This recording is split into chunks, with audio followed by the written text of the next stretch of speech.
It is with great honor that I introduce this year's commencement speaker, Angela Jerabek, from the College of St. Benedict class of 1990. I want to note that her two sisters, also Bennies, are here in the audience as well. That's three Bennies. All right. Angela, who received her bachelor's degree from St. Ben's in Education, began her career in education as a licensed K-12 teacher and secondary school counselor. She developed the BAR model over 25 years ago and has expanded it from one school in the Midwest to more than 350 schools throughout the U.S., serving over 400,000 students. Every single school participating in BAR has reported improved student outcomes, from increased math and reading scores to decreased absenteeism and behavioral incidences. Angela has published 5 books and several op-eds and articles in various publications. Often looked to for her expertise, Angela has been featured in USA Today, National Public Radio, and CNBC. In 2024, she was awarded the prestigious James Bryant Conant Award, one of 3 awards that Education Commission of the States presents each year to celebrate an outstanding contribution to public education. In 2021, she was elected as the Thomas B. Fordham's Institute National Wisest Wonk, a contest designed to generate conversations surrounding critical issues within education reform. In the fall of 2020, Angela was awarded the Donald McNeely Center Social Entrepreneur of the Year Award by St. Ben's and St. John's. Please join me in welcoming Angela Jerabek, your 2025 distinguished commencement speaker, to the podium. Thank you, President Brees and the College of St. Benedict's for having me speak at my alma mater. I love it here so much. As I look around this beautiful place, I think back to my first few days on campus. I'm going to tell you what I remember. I thought I was doing something wrong. I didn't know much about college life, as my dad had finished college via night school, and I was the first in my family to go. So I got here, and everything was new. And everyone kept wanting to talk to me. They all said hello. Even the nuns would come up behind their bikes. They'd ring their little bells, and they'd want to talk to me. And I thought, how do you know me? Did I miss some big orientation where everyone got to know each other? It took a while for me to figure this out, but this is just the culture of the place. Everyone greets one another. It's all about connections and relationships. I didn't understand how important that would be until later.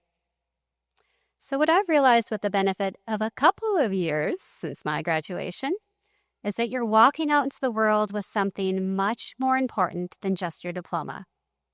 You understand the importance of relationships. It's a critical skill that you've acquired here that's going to equip you to navigate this strange and topsy-turvy world. Change is going to happen to you. So the question is if you're equipped for it or not. So I have to tell you, I had a lot of visions for my future. I started out pre-med because I was going to be a doctor. Then I was business, because business, obviously. Then I was a music performance major, and then education. So I can imagine some colleges might have said, why don't you come back when you figured yourself out? You probably already know what St. Ben said. How can we help? My professors were happy to create independent study classes for me so I could finish in 4 years, even with my never-ending changing major. The message came through loud and clear. We know you're going to be successful. We see your dignity. We see your purpose. We're with you. So my path didn't stop twisting after I left there. Started off as a high school counselor, and then I realized way too many students were failing. And it wasn't the talent of the students, nor was it the amazing colleagues I was working with. The educational system was broken. We were all working in silos. We barely had any information, and we had no ability to actually work together to talk about students. I decided there had to be a better way. So I developed a better way, and it had some real impact. And then we spread to some more schools. And now that idea is an organization that I run that's working in over 24 states across the country. This was a journey that I couldn't have foreseen, but I have to tell you, St. Ben's is the place that prepared me for it. St. Ben's gave me 3 things, and you have the same 3 things that you're going to carry with you. The first, it's a liberal arts education. St. Ben's isn't about training for just one career or go super deep into some esoteric topic.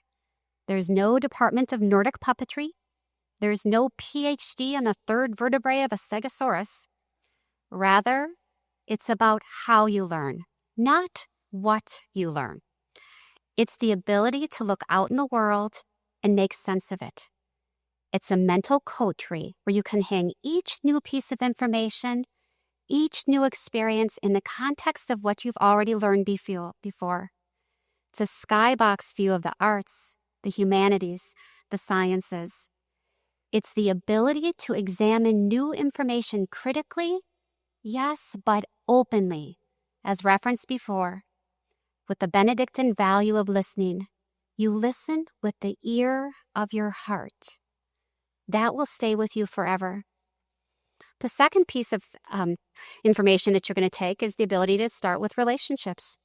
I know it's funny that I felt it was strange here that everybody was in community, that everybody wanted to build a relationship. It also goes back to it is a critical part of your life. People can take a journey during college and get a diploma and completely miss those that they're with and their professors that are going to help shape their lives. I feel like that's impossible here. It's also really critical because we can prove that relationships matter. It makes for thriving individuals.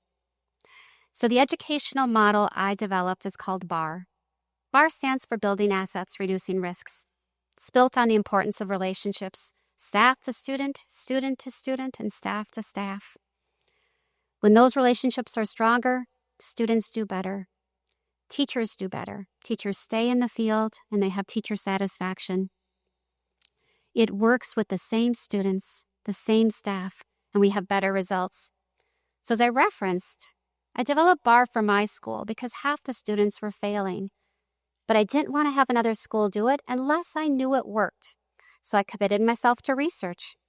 People actually doubted you could do rigorous research in education, like they do in medicine, as I learned in my small stint doing pre-med. I felt strongly that we had to protect the field and do rigorous research. So I got $35 million from the federal government, and we did randomized control trials in 78 schools all across the country, making BAR the most researched model of the country. Well, in addition to showing BAR's impact, we help change the expectation of the level of research that can be done in education, ensuring that we're providing the best innovations to the field. So what the research said is, regardless if you're in the south side of Chicago, if you're in Appalachia, if you're working in a suburb in Minnesota, we know that BAR is going to make impacts better for students and staff. Because of this, I had the incredible opportunity to present at the White House, as well as I did receive the James Bryant Conant Award from the Education of States last year. That award is given to the individual they believe has made the largest contribution to education in the year. Previous recipients include Supreme Court Justice Thurgood Marshall and Mr. Rogers of Mr. Rogers' Neighborhood. So, where does a high school guidance counselor who couldn't settle on a major get the idea that she could do something to change the world? I got that here. And that brings me to the third piece of what you're walking with. That incredible education, the ability to build relationships, all that's great, but it's incomplete without the last piece. For what? Having a wonderfully trained mind and understanding relationships needs to be in service of a larger purpose.